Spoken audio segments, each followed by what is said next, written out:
যুক্তরাষ্ট্রে গত কয়েকদিন ধরে আকস্মিকভাবে শত শত শিক্ষার্থীর ভিসা বাতিল করা হয়েছে।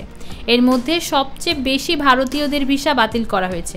এ তালিকায় আছে বাংলাদেশি, চীনা, নেপালি ও দক্ষিণ কোরীয় শিক্ষার্থীরাও। আমেরিকান ইমিগ্রেশন লয়ার্স অ্যাসোসিয়েশন এর এক প্রতিবেদনে এ তথ্য জানানো হয়েছে।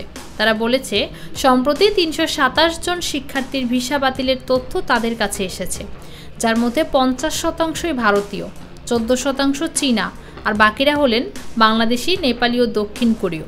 মার্কিনীদের এমন আচরণে ভারতীয় শিক্ষার্থীরা বেশ চিন্তিত হয়ে পড়েছেন। শিক্ষার্থীদের ভিসা বাতিলের কাজটি করছে যুক্তরাষ্ট্রের ইমিগ্রেশন ও কাস্টমস এনফোর্সমেন্ট বিভাগ। তারা গত ৪ মাস ধরে বিদেশি শিক্ষার্থীদের কার্যক্রম পরীক্ষা নিরীক্ষা করছে। তবে এই পরীক্ষায় কৃত্রিম বুদ্ধিমত্তা এআই ব্যবহার করা হচ্ছে বলে অভিযোগ উঠেছে। এর ফলে নিরীহ শিক্ষার্থীরা ভুলের শিকার হচ্ছেন, যাদের অপরাধের কোনো তথ্য নেই। এছাড়া ফিলিস্তিনিদের পক্ষে বিভিন্ন বিশ্ববিদ্যালয়ে যেসব বিক্ষোভ হয়েছে সেখানেও তাদের সংশ্লিষ্টতা নেই। গত মার্চে মার্কিন পররাষ্ট্রমন্ত্রী মার্কো রুবিও জানান, তারা ধরা এবং বাতিল নীতি অবলম্বন করছেন।